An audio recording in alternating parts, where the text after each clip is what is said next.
The economy is booming, our people are prospering, our country is thriving, and our nation is stronger than ever before. But the more America achieves, the more hateful and enraged these crazy Democrats become.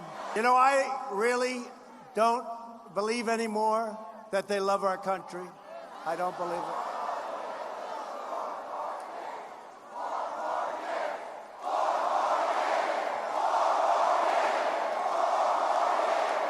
I think he likes that part. Right. 4 more years. 28 minutes now before the top of the hour. Stephanie Grisham was there last night during the fun, and I imagine it seemed like fun for just about everyone. We've had reporters there, and she joins us right now as White House press secretary, among your many jobs. Stephanie, how hard was it for the president to turn the page on what he left in Washington and the chaos from the day before, with the speaker leaving the meeting along with Senator Schumer, and go onto that stage and put that behind him? It wasn't hard at all. The president is still working for this country. He went to Texas yesterday for an official event. He opened up a workshop, a new Louis Vuitton workshop that is supposed to bring 1,000 jobs into Texas. And then he went to that amazing rally, full, more than 20,000 people there. He's got no problem with continuing to work on behalf of the American people, talking about all that he's doing for the American people. And the rest in Washington is just noise. It's just the Dems doing what they do. Well, what they're doing right now is there's this impeachment inquiry, which Congress has not voted on, and the president has made it very clear. He said, look, he said, the president says he's never done anything wrong as president, and they're just trying to relitigate the 2016 election that they lost, and they don't like it. That's absolutely what they're doing. It's comical. You know, I mean, I was with the president on the campaign, of course, and then watching since the day we took office, they have been throwing temper tantrum after temper tantrum, trying to undo. And really, it's only gaining momentum. And the people of this country know what the Dems are doing. They're tired of it. And like I said, the president's just going to still continue to work. He's going to work on immigration, on health care, on bringing jobs to this country, on the economy, on the opioids crisis. He is a man who has a goal. He's been successful all along, and the Dems are certainly not going to stop. It's the JV. So Vice President Pence and Secretary Pompeo returned to Washington this morning. The president was touting the ceasefire, and then overnight there were more bombings and there was smoke in the air. Our reports are that civilians are losing their lives in this one city. There's shelling, smoke, machine gun fire. How's the president going to respond to this? You know, I want to just say that the president, as president, has an obligation to look out for the troops and to protect this country. And when President Erdogan made it clear that he was going to invade, the president acted decisively to pull our military out of harm's way.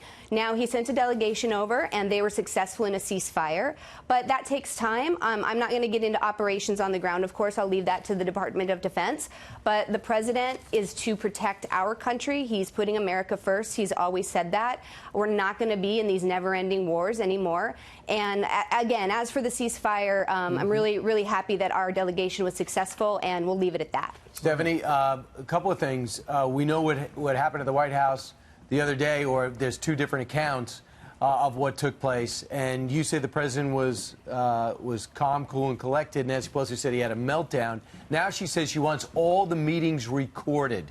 Will you record every meeting for the speaker? Yeah, that worked out so well once upon a time. Well, I mean, we would love for these impeachment inquiries to be transparent as well. We'd love for those meetings to be recorded, or for us to have access to that. So maybe once she agrees to opening up this kangaroo court of hers, we could record the meetings that happen in the White House.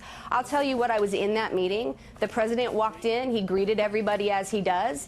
And Speaker Pelosi started out the meeting. It was actually quite bizarre. She had no intentions of sitting there. We had military people. We had people there to brief them. And she was not going to listen. She got up. She stormed out. Her focus was getting to the cameras. It was funny to watch Schumer chase after her. I think he was a little worried that if he didn't leave with her, that she would get angry with him.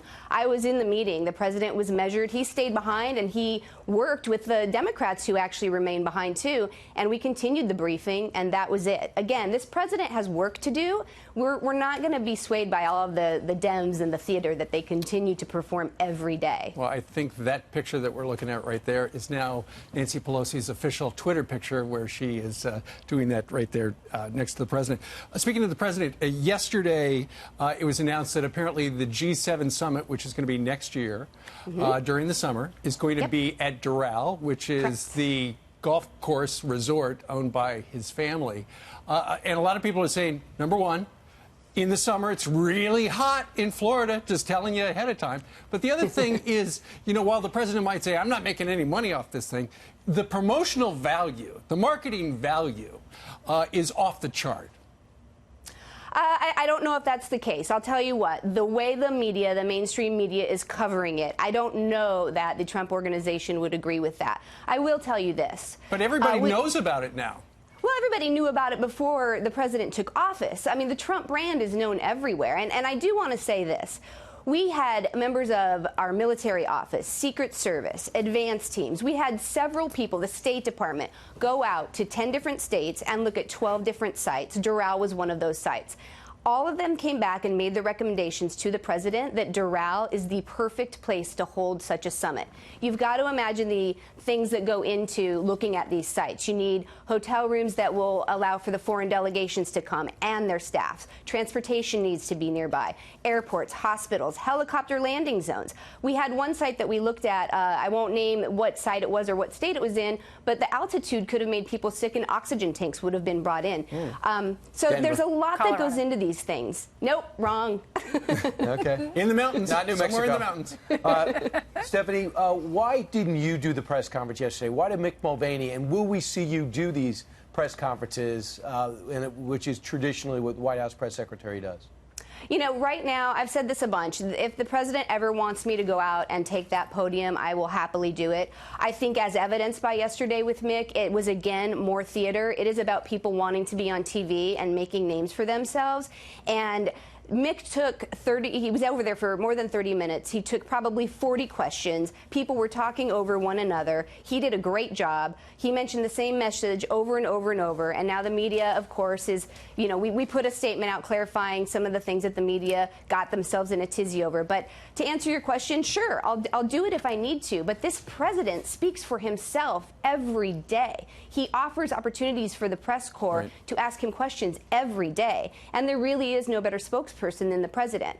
I'm doing TV interviews. I am doing many print interviews. I am out there to defend and talk about all of the accomplishments of this president, and I will continue to do that. It seems to be working right now. Stephanie, the Energy Secretary, Rick Perry, told the president he plans to resign. Last night at the rally, the president was complimenting him, so it appears that they still have an amicable relationship. What's going on there? Why did he decide to step down, and what happens next? Absolutely. So as the president said, he's known about this for months. This was the plan for Secretary Perry all along, that it was time. He's been with us from the beginning, and there's going to be some next steps for him. I'm not going to get ahead of him, but he's going to go on to great things, and we wish him really, really well. Right. So in other words, did Ukraine have anything to do with his departure?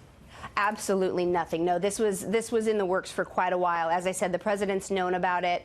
Nothing like that. We wish him well. And he says that the president said they already have somebody for the position already. Could you tell us who it is? No, I cannot get in front of that. No way. All right, do you want to tell Steve, and then Steve could tell me later? Good idea. Sure, I'll do that after we're done here. Oh, after we're done. But the Energy Secretary has to have a lot of energy, right?